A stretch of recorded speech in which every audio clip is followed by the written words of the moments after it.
Hello বন্ধুরা, আজকে যে মুভিটি এক্সপ্লেন করতে চলেছি মুভিটির নাম হলো প্রেম কুমার। মুভিটির শুরুতেই আমাদেরকে বিয়ের মণ্ডপ দেখানো হয়, যেখানে আমাদেরকে রোশন নামের একটি ছেলেকে বিয়ের মণ্ডপে বাইক নিয়ে আসতে দেখানো হয়। ওই ছেলেটা সরাসরি এসে মেয়ের বাবাকে তাদের সম্বন্ধে সবকিছু খুলে বলে। ওই বিয়ের কোণে মানে ওই মেয়েটা ওই ছেলেটাকে ভালোবাসতো। এটা দেখার পর মেয়ের বাবা খুব সহজেই ছেলেটার হাতে তার মেয়েকে তুলে দেয়, আর ওই মেয়েটাও ছেলেটার সাথে বাইকে করে ওখান থেকে চলে যায়। বন্ধুরা, বেশিরভাগ মুভিতেই আমরা এইভাবেই হ্যাপি এন্ডিং দেখে এসেছি, কিন্তু ওখানে কেউই বিয়ে করতে আসা ওই ছেলেটার কথা ভাবেন। তাকে ছেড়ে ওই মেয়েটা কোনো কিছু না ভেবেই চলে যায়। আর কেনই বা সবাই ওই ছেলেটার কথা ভাবলো না? যাই হোক, আপনারা কিন্তু মুভিটা শেষ পর্যন্ত দেখে কেমন লাগলো কমেন্ট করে অবশ্যই জানাবেন। বন্ধুরা, ওই ছেলেটার বিয়ে ক্যান্সেল হওয়ার পর থেকে যেখানেই মেয়ে দেখতে যেত সেখান থেকেই তাকে খালি হাতে ফিরে আসতে হতো। আর অভাগা কপাল খারাপ ছেলেটার নাম হলো প্রেম কুমার, যার কপালে প্রেম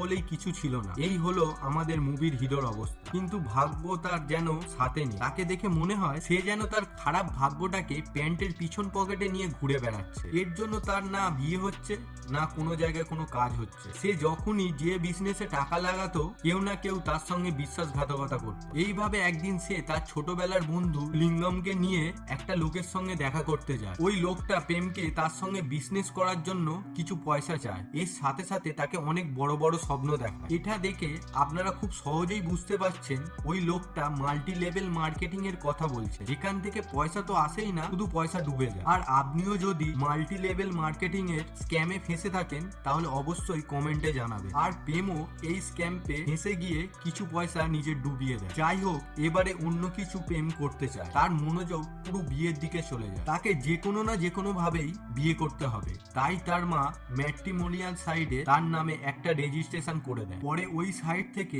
একটা মেয়ে তাকে তার সঙ্গে দেখা করতে বলে। এরপর প্রেম কোনো দেরি না করে তার সঙ্গে দেখা করতে চলে যায়। সে গিয়ে বোঝে ওই মেয়েটা তার ইউটিউব চ্যানেলে ইন্টারভিউ এর ভিডিও করার জন্য তাকে সেখানে ডেকে পাঠিয়েছে। এইদিকে সাদাসিধে প্রেম বোকার মতো তার সমস্ত বিয়ের ঘটনা ওই ইউটিউবারের কাছে সবকিছু খুলে বলে। আর প্রেমের এতটাই কপাল খারাপ যে ওই ভিডিওটা ইউটিউবে আপলোড করার পর ভাইরাল হয়ে যায়। তখন সবাই প্রেমের সম্বন্ধে জেনে যায়। যদিও বা প্রেমের জন্য যেসব বিয়ের সম্বন্ধ আসছিল ওই ভিডিওটা দেখার পর সব বন্ধ হয়ে যায়। এই কারণে প্রেমের সাথে তার মায়ের ঝগড়া হয়ে যায়। এই দুঃখ ভোলানোর জন্য প্রেম তার বন্ধুর সাথে মদ খেতে চলে যায়। প্রেম মদ খেতে খেতে তার সামনে একটা লোককে কাঁদতে দেখে। তখন সে তাকে তার দুঃখের কারণ জানতে চায়। সেই লোকটা বলে, আসলে আমি একটা মেয়েকে ভালোবাসতাম, আর ওই মেয়েটাকে আমি প্রপোজ করেছিলাম। সে আমার প্রপোজ অ্যাকসেপ্টও করেছিল।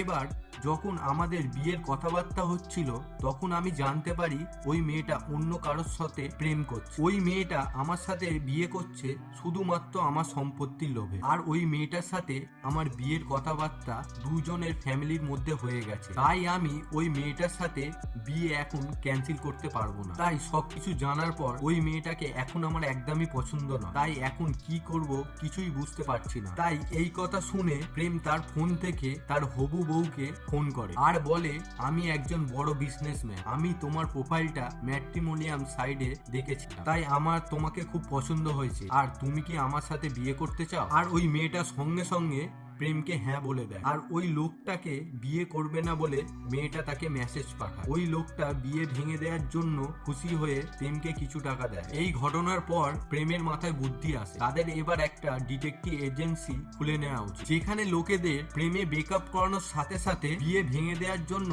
সাহায্য করা হবে। এই বুদ্ধির সাথে সাথে প্রেম তার বন্ধু লিঙ্গমকে নিয়ে পিকে ডিটেকটিভ এজেন্সি চালু। এর কিছুদিনের মধ্যে ওখানে প্রচুর ভিড় হতে শুরু করে, আর প্রেম খুব তাড়াতাড়ি পপুলার হয়ে ওঠে। তার এই বিজনেস খুব ভালোভাবে চলতে থাকে। একদিন পশুপতি নামের একটা লোক তার বিয়ে ভাঙার জন্য তাদের কাছে আসে, কারণ সে একটা অন্য মেয়েকে ভালোবাসত। প্রেম আর লিঙ্গম তার বিয়ে ভাঙার জন্য তাড়াতাড়ি ওই কাজে লেগে পড়ে। এবারে দুজনে তার বিয়েতে গিয়ে মেয়ে পক্ষ আর ছেলে পক্ষকে দুই পক্ষের মধ্যে উল্টো পাল্টা বলতে থাকে। এই জন্য দুই পক্ষের মধ্যে লড়াই শুরু হয়। এই সময় একটা মেয়ে আসে আর দুই পক্ষের মধ্যে লড়াই থামিয়ে দেয়, তাদের মধ্যে ভুলভ্রান্তি দূর করে দেয়। এবার দুই পক্ষ যখন বুঝতে পারে তারা অন্য কারোর কথায় এসে লড়াই করছে, তখন তারা ওই বিয়ে সঠিকভাবে হতে দেয়। তাই প্রেম আর লিঙ্গমের প্ল্যান এইভাবেই ফেল হয়ে যায়। প্রেম তার প্ল্যান ফেল হয়ে যাওয়ায় কিছু মনেই করে না, কিন্তু যেই মেয়েটার জন্য তার প্ল্যান ফেল হয়েছে তাকে দেখে সে খুব রেগে যায়। এই মেয়েটার নাম হলো নেত্রা। এই মেয়েটা একটা ওয়েডিং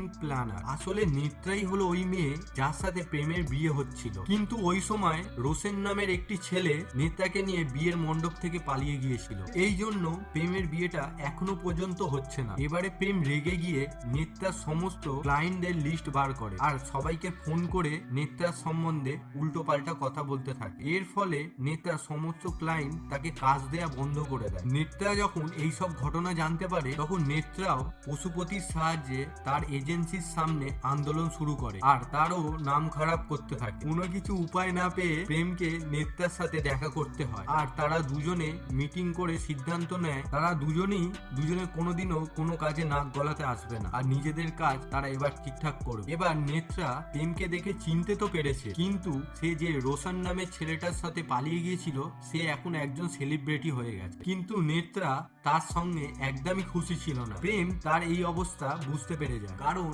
প্রেম লুকিয়ে নেত্রার সাথে রোশনের ফোনে কথাবার্তা শুনে নিয়েছিল। প্রেম প্রথমবার যখন নেত্রাকে দেখেছিল তখন সে মনে মনে নেত্রাকে ভালোবেসে ফেলেছিল। আজ নেত্রা তার পাশে থেকেও নেত্রা তার থেকে অনেক দূরে আছে, এই কথা ভেবে তার খুব খারাপ লাগে। পরের দিন সকালে একটা লোক তার কিছু বডিগার্ড নিয়ে প্রেমের অফিসে জোর জবরদস্তি ঢুকে পড়ে। এই লোকটার নাম হলো তুকারাম। তুকারাম প্রেমকে অনেক টাকা অ্যাডভান্স দিয়ে দেয় আর বলে তোমাকে আমার বস কৌশল্যার মেয়ে অঙ্গনার বিয়ে 15 দিনের মধ্যেই ভেঙে দিতে হবে, কারণ যার সাথে বিয়ে করছে সে এই বিয়ের যোগ্যই নয়। এদিকে আমরা অঙ্গনাকে দেখতে পাই যে নেত্রাকে তার বিয়ের ওয়েডিং প্ল্যানের পুরো কাজটা দিয়ে দেয়। এবার নেত্রাকে সে অ্যাডভান্সে টাকা দিয়ে দেওয়ার কিছুটা সময় পর আমরা দেখতে পাই অঙ্গনা তার হবু বরকে ফোন করে কথা বলে। এবারে আমরা দেখতে পাই তার বিয়ে অন্য কারোর সাথে নয়, বরং নেত্রার বয়ফ্রেন্ড রোশনের সাথেই বিয়ে হচ্ছে। এর মানে রোশন নেত্রাকে ঠকিয়ে অঙ্গনার সাথে বিয়ে করছে, কারণ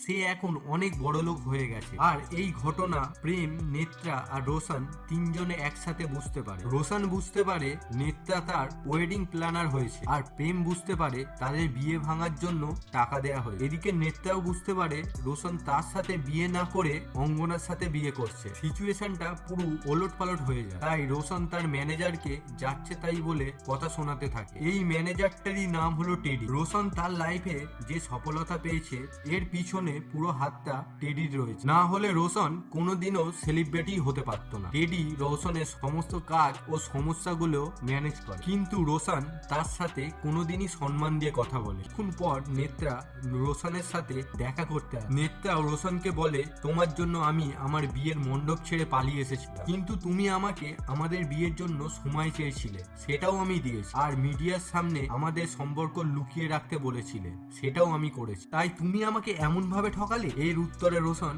কুমিরের কান্নায় কেঁদে বলে অঙ্গনা ও তার মা কৌশলিয়া খুব রাগী মহিলা, আর তার ম্যানেজার তুকারাম তাদের থেকে আরো খারাপ। সে আমাকে ধমকি দিয়েছে এই বিয়েটা না করলে সে আমাকে মেরে দেবে। এখানে তোমার কথা যদি আমি বলে দিই তাহলে ওরা তোমার ক্ষতি করতে পারে, এটা আমি কোনোদিনও হতে দিতে পারি না। তাই এখন না চাইলেও এই বিয়েটা আমাকে করতে হচ্ছে। তো নেত্রা ওই বিয়ে ভাঙার জন্য প্রেমের কাছে সাহায্য চাইতে আসে আর প্রেমও সঙ্গে সঙ্গে তার কথায় রাজি হয়ে যায়। প্রেমের মতলব তো অন্য কিছুই ছিল। সে নেত্রা আর তুকারামের সামনে এমন নাটক করবে যেন সে এই বিয়ে ভেঙে দেওয়ার চেষ্টা করছে, কিন্তু সে এই বিয়ে হতে দেবে, কারণ প্রেম নেত্রাকে চায়। আর রোশনের সঙ্গে যদি অঙ্গনার বিয়ে হয়ে যায় তাহলে নেত্রা সিঙ্গেল হয়ে যায়। এর কিছুদিন পরে প্রেম নেত্রাকে প্রপোজ করে বিয়ে করে নেয়। এইসব ঘটনা হয়ে যাওয়ার কয়েকদিন পরে তুকারাম একদিন প্রেমকে তার ঘরে ডেকে জিজ্ঞাসা করে তুমি এই বিয়েটা কবে ভাঙবে? এই সময় নেত্রা দূর থেকে এই সব কথাগুলো শুনে নেয়। সে বুঝতে পারে প্রেম এই বিয়েটা মোটেই ভাঙতে চায় না, তাই সে প্রেমকে উল্টো পাল্টা কথা শুনিয়ে দেয়। প্রেম তখন বলে তুমি চিন্তা করো না, কালকে বিয়েটা ভেঙে দেব। আসলে এই কটা দিন একসাথে থাকায় নেত্রার মনে প্রেমের জন্য ভালোবাসার জায়গা তৈরি হয়ে গেছে, কিন্তু এই সব তার মনের মধ্যে লুকিয়ে রাখে, কোনো কিছু ফিলিংস বাইরে আসতে দেয় না। বিয়ে হওয়ার আগে এঙ্গেজমেন্টের দিন প্রেম অঙ্কনাকে একটা ভিডিও দেখায় যেখানে রোশন নেত্রাকে মণ্ডপ থেকে পালিয়ে নিয়ে যায়, আর এখন সে অঙ্গনাকেও ঠকাচ্ছে। এটা দেখে অঙ্গনা এই বিয়েটা ক্যান্সেল করে দেয়। তখন রোশনকে সবার সামনে অপমান প্রমাণ করার জন্য অঙ্গনা প্রেমের সাথে বিয়ে করছে এটা সবার কাছে অ্যানাউন্স করে জানা যায়। এই ঘটনা শুনে প্রেম আর নেত্রা দুজনেরই মাথা ঘুরে যায়। পরের দিন সকালে রোশন মিডিয়ার সামনে নেত্রাকে বিয়ে করার জন্য প্রপোজ করে দেয়। প্রেম দূর থেকে এইসব দেখে মনটা ভেঙে যায় আর ভালোবাসার প্রতি বিশ্বাসও নষ্ট হয়ে যায়। এই বিয়েটা সে শুধুমাত্র তার মায়ের জন্য করছে, কারণ তার মা প্রেমের বিয়ে নিয়ে খুব খুশি হয়েছিল। এরপর বিয়ের আগের দিন রাতে রোশন তার ম্যানেজারকে একটা গোপনীয় কথা বলে। সে বলে, এই বিয়েটা শুধু করছি মাত্র আমার নিজের সম্মান বাঁচানোর জন্য, আর 1 বছর পরে আমি নেত্রাকে ডিভোর্স দিয়ে অন্য একটা বড়লোক ঘরের মেয়ের সাথে বিয়ে করে নেব। এই কথাটা শোনার পরে রোশনের ম্যানেজার রেগে গিয়ে তার কাজ ছেড়ে দেয় আর বলে, তোমার মতো এত নোংরা মানুষ আমি আগে কখনো দেখি। পরের দিন প্রেম, অঙ্গনা আর রোশন আর নেত্রার বিয়ে হচ্ছিল। প্রেম নেত্রাকে ভালোবাসে আর সে তাকেই বিয়ে করবে, এই কথাটা অঙ্গনাকে জানায়। আর অঙ্কনা প্রেমকে সেখান থেকে যেতে দেয়। এদিকে নেত্রাও রোশনের সাথে বিয়ে করতে চাইছিল না, কারণ সে প্রেমকে ভালোবেসে ফেলেছে। প্রেম বিয়ের মণ্ডপে গিয়ে পৌঁছায়, যেখানে নেত্রা ও রোশনের বিয়ে হচ্ছিল। এবার প্রেম নেত্রার বাবাকে তাদের সম্পর্ক নিয়ে বোঝানোর চেষ্টা করছে। এই সময় প্রেমের মাও সেখানে চলে আসে। প্রেম আর তাদের মধ্যে এইসব কথা কাটাকাটি দেখে প্রেমের মা অজ্ঞান হয়ে যায়। প্রেম সবকিছু ভুলে তার মাকে নিয়ে অ্যাম্বুলেন্সে করে হসপিটালে নিয়ে চলে যায়। কিছুক্ষণ পরে প্রেম বুঝতে পারে নেত্রাকে বিয়ের মণ্ডপ থেকে পালানোর জন্য তার মা এইসব প্ল্যান করেছিল। এরপর অন্য একটা জায়গায় গিয়ে প্রেম নেত্রার সাথে তাড়াতাড়ি বিয়ে করে নেয়, আর সেখানে অঙ্গনা ও তার মা উপস্থিত ছিল। আর অঙ্গনা তাদের দুজনের কাছ থেকে ক্ষমা চায়, কারণ সে তাদের ব্যাপারে এইসব জানতো না। কিন্তু সেই সময় রোশন তাদের বিয়ে আটকানোর জন্য সেখানে আবার চলে আসে, কিন্তু প্রেম রোশন আসার আগেই নেত্রার সাথে বিয়ে করে নিয়েছে। মিডিয়াও সেখানে চলে আসে আর রোশনকে চারদিক দিয়ে ঘিরে ফেলে। যেহেতু রোশন নেত্রার সাথে বিয়ে করতে পারেনি, তাই মিডিয়ার সামনে সে কি বলবে বুঝতে পারছে না। এবার সে বলে প্রেম আর নেত্রার ভালোবাসা সম্পর্কে সে আগে থেকে জানতো না, তাই সে এখন নিজে থেকে তাদের বিয়ে দিচ্ছে। রোশন তার মন থেকে তো এ কথা বলেনি, তাই তার মুখ দেখে বোঝা যায় সে খুব দুঃখে আছে। ফাইনালি প্রেম আর নেত্রার বিয়ে তো হয়ে গেল, তারা দুজনে এখন খুব খুশি। আর আপনারাও যদি এই মুভিটা দেখে যদি খুশি হয়ে থাকেন, তাহলে অবশ্যই ভিডিওটি লাইক করে চ্যানেলটি সাবস্ক্রাইব করে দেবেন, যাতে পরের ভিডিওটা আপনি মিস না করেন।